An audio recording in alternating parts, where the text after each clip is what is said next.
Shesh Dile and welcome to In Conversation with Tibet TV. This is Sakina Bhatt.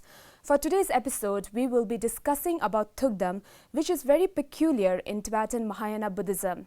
And joining with me to have this discussion, I have with me honorary representative of His Holiness the Dalai Lama to Russia, Moscow and former Soviet Republic. He is also the head of the Buddhist of Kalmyk Republic. He is Delo Tulku Rinpoche. Rinpoche, welcome to our show. Nice to be here. Firstly, Rinpoche, can you please start by explaining to us what is Thukdam itself? Well, Thukdam is a meditative state after an individual passes away. In the Western medicine, when somebody passes away, how do they determine whether an individual passed or not? It is by the function of the body.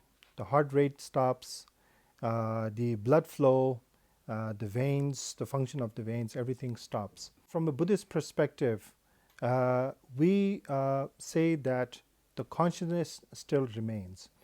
He or she can be in a meditative state of mind for a number of days, even though their body is not functioning. The body remains fresh. There's no foul odor. The body, there's still some warmth in the body.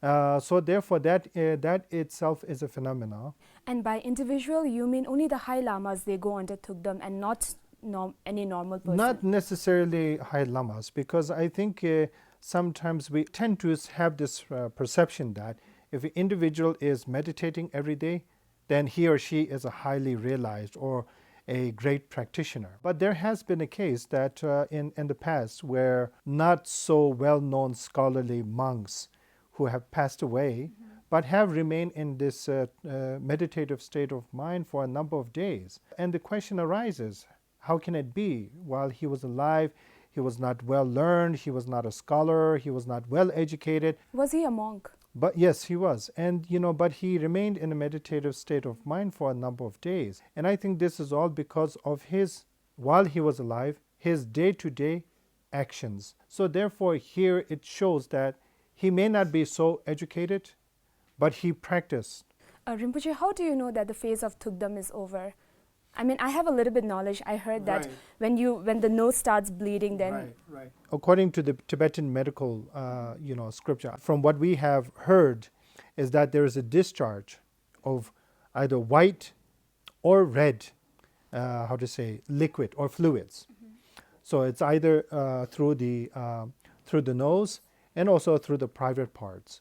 So the fluids is either red or clear.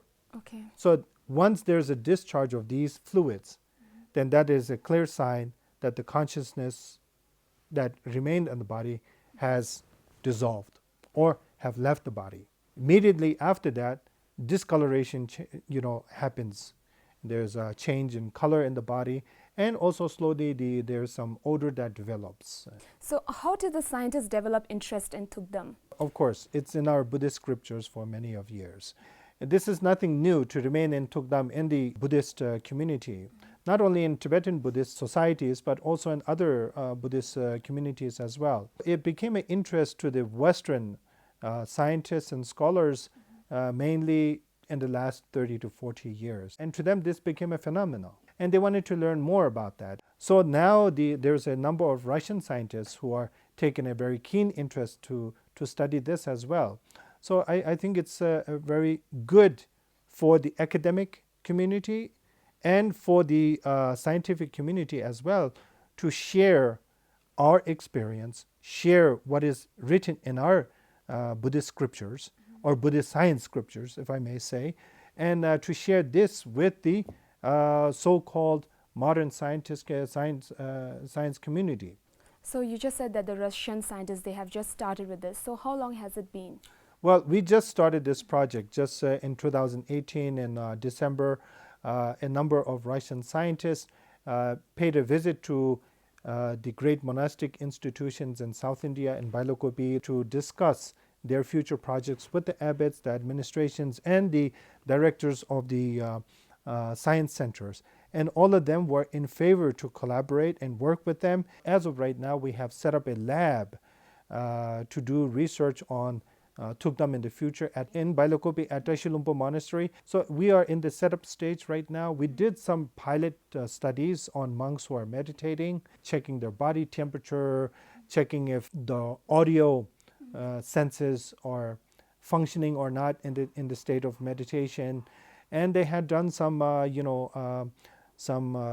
other tests as well. So as of right now, this is a very it's the beginning stage. It's a pilot study.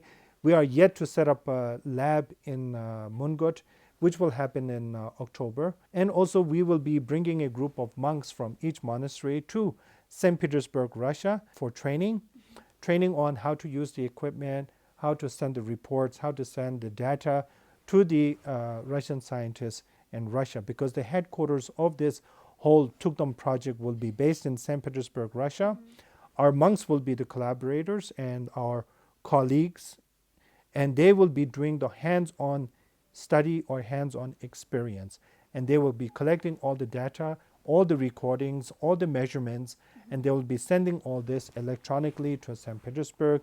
And in St. Petersburg, the senior scientists will investigate, and they will exchange their views and reports and come back and forth from time to time to further investigate this phenomenon.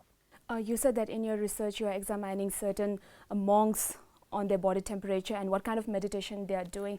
But I don't understand one thing. Why are you focusing only on the meditation part? It can even be on the diet, right? That Right. person might be in a very good diet that even after that his body is very fresh. Right. So here's the thing. We're doing two types of studies. Right now is we're doing study on the type of meditation that monks and nuns are doing while they're alive.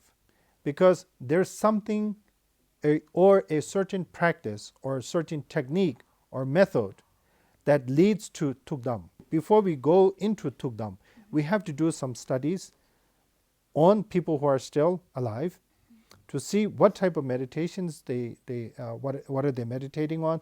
Are they meditating on emptiness? Or are they meditating on vipassana or some other topic or subject? So there is definitely a certain practice that leads for the monks or nuns or layperson or anyone that leads to Tukdam. That's for sure. And again, you raised the question, why, could it be diet? Could it be lifestyle? These are also possibilities. Yes, these are possibilities. But as of right now, we are giving the explanation that Tukdam is the result of Tukdam is because of the causes of the practice that they are engaged in. So there is a possibility it could be diet, it could be lifestyle, there could be many factors. But that gives room for debate and discussion and further investigation in the future as well. As of right now, I'm not a scientist, I'm not doing the research myself. That is something that will come up in the future. Okay, so you just mentioned that you are doing an experiment on these monks, so on different meditation, right? So that means like you will have to wait for these monks to die for the final result to come out. Not necessarily. We don't have to wait for these particular monks to pass, because what we are doing is we are doing studies on monks who are engaged in meditation right now. Then after that, we will have some kind of a final report on the body temperature, the blood pressure. So once we have a clear, a report on the types of different types of meditation, different types of body temperature, different types, of functioning of the body, the senses of the body, and so on. Only then we will go into studying Tukdam. So we don't necessarily have to wait for those monks or nuns or individuals to pass away. We can immediately go to monks or nuns or practitioners, let's just say practitioners, who are engaged in Tukdam. From their acquaintances or students or disciples or close and loved ones, we will get to know what type of practice they were engaged in while they were alive.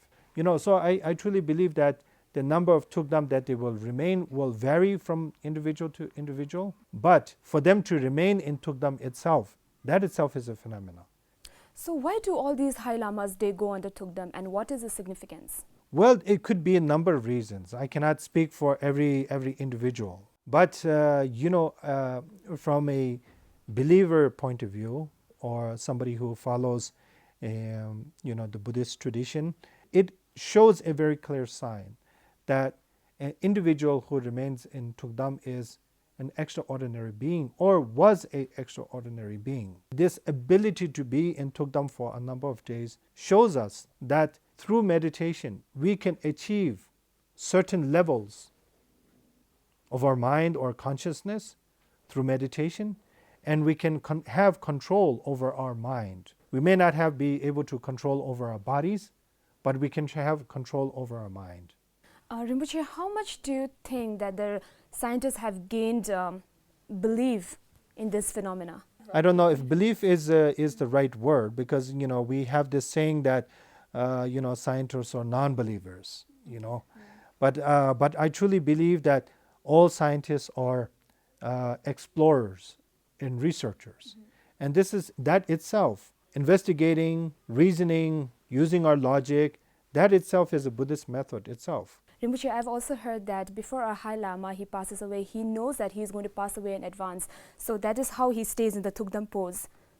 I mean the meditation pose. Is that true? Well, I think that varies from individual to individual. I think there has been some cases. There was one elder monk that I studied with in the same monastery. But the way that he passed away was, to me, I find it very unique, because I wouldn't say he was very healthy, but he was mid-age, he was in his late 40s, and he had diabetes, he had high blood pressure, he had heart problems. But one day he just felt that it was time to leave this world, probably.